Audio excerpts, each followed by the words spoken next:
एक गांव में एक गाय रहा करती थी। वो निहायत ही अच्छी मिजाज की थी, दिगर हैवानात के साथ कभी झगड़ा नहीं करती थी। एक दिन वो तनहा चारा चर रही थी, तभी अचानक एक खतरनाक शेर की नजर उस गाय पर पड़ी। एकदम से गाय पर हमला करने के लिए आगे बढ़ा। अच्छा सलामत, कुछ देर रुक जाइए। घर के पास मेरा छोटा बछड़ा है, अगर आप उस पर रहम फरमाएं तो मैं अपने लाल को पेट भर दूध पिलाकर उसे जिंदगी गुजारने के तरीके और अच्छे बुरे की तमीज बताकर वापस आती हूँ। ये कहकर शेर से गुजारिश करने लगी। वाह, क्या अफसाने सुना रही हो। घर जाकर बछड़े को दूध पिलाकर वापस आओगी। मैं झूठ बोलने वाली नहीं हूँ और बात से मुकरने वाली हरगिज नहीं हूँ।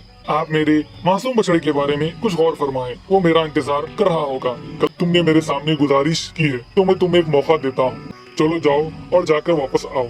बछड़े को पेट भर दूध पिलाकर उसके जिस्म को मोहब्बत भरी निगाहों से चूमने लगी। मेरे प्यारे, अच्छी जिंदगी गुजारना, सबसे मोहब्बत और प्यार से पेश आना।